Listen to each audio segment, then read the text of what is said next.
The abuse impacted us in many different ways. For myself, it robbed me of my self-esteem. I no longer believed in who I was. I didn't believe I was capable of making good, sound decisions for myself or my children. I didn't believe that I could sustain us financially.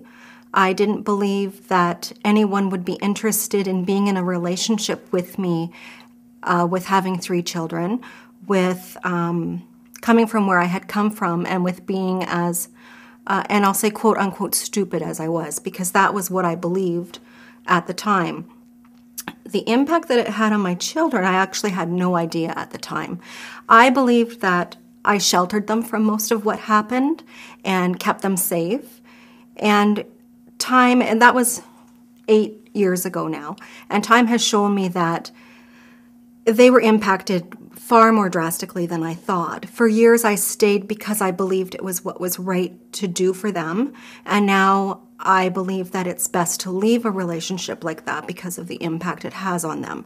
They were traumatized to an end that I'm not sure I can even describe, because, and I don't know if this will make sense, but when you live it and you experience it, it doesn't feel to be as bad as when you witness it.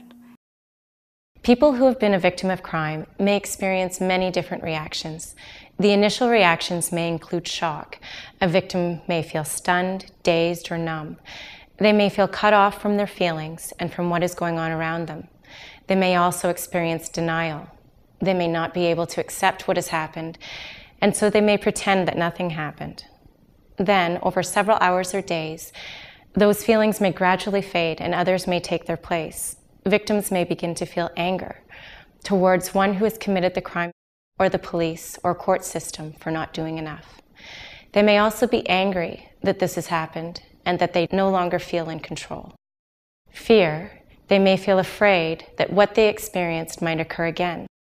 Guilt, that perhaps something they did led to the crime, even though they did nothing wrong. Nervousness in crowds, or very suspicious when they are alone with someone they do not know. Flashbacks, reliving the event over and over in their mind. Images of the event keep popping out into their head when they least expect them. It feels as if it's happening all over again. Numbness, they are unable to feel anything emotionally. Helplessness, something really bad happened that they were unable to prevent. They may feel vulnerable or that they are not in control of their life. I think everybody has some kind of an immediate reaction to trauma, but not everybody proceeds through trauma in exactly the same time period or in the same way. So you would have some people who have all kinds of great coping strategies already in their repertoire, who might really be accepting and know that they're going to have some really powerful feelings and be able to go with that, and other people that kind of fight that. Since strong feelings affect your physical health in the weeks after a trauma, you may notice that you are beginning to experience some of the following effects: sleeplessness, tiredness, dreams and/or nightmares, poor concentration, memory problems. You may have difficulty thinking clearly, headaches. There may be changes in your appetite or changes in your libido. You may suffer from aches and pains, or you may feel that your heart is beating faster. A person experiences trauma trying to make sense out of some really unusual situation in their life. The trauma response is kind of a stress response, and it's a lot of energy. Your adrenaline is cranked way up.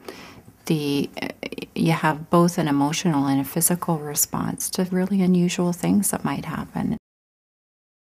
It's important to note that trauma reactions do not solely affect the victim. They may also affect those who are close to them.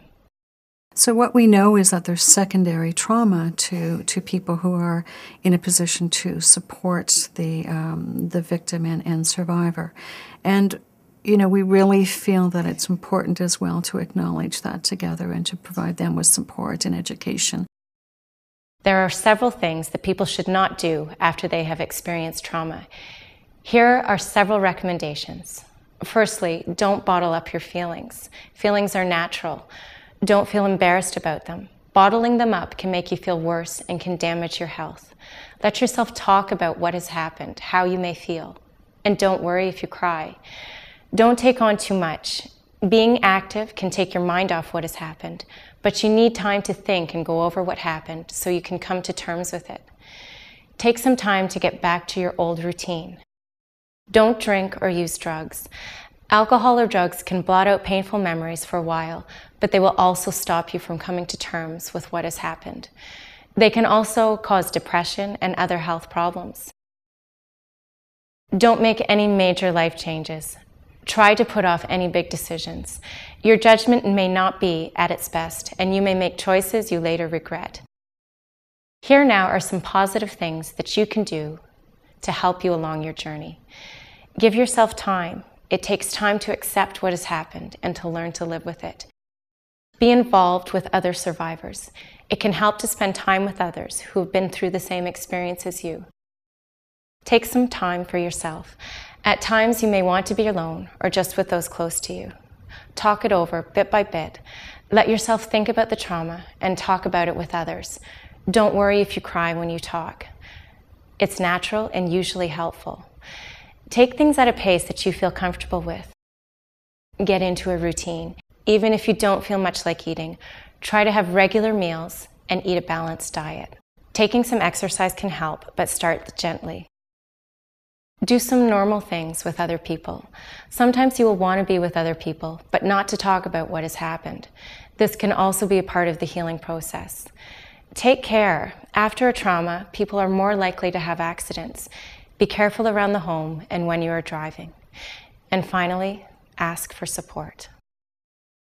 It's a wonderful part of the work that I do with people. It's a gift to watch people take this journey and to see them heal and recover over time. It does require some patience and some resilience, but again, I'm never cease to be amazed by the strength and resilience and courage that people have to take this walk and to find their way again. And in fact, in most cases, people to report that they feel better in their own skin after some time.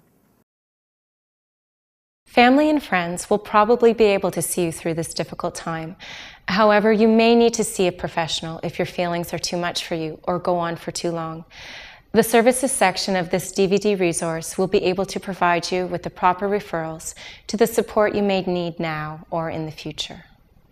The message is really that trauma can occur at the strangest and weirdest times in your life. You're not going to be able to predict when that's going to be an impact for you, and that there are really supports available and willing to be of assistance.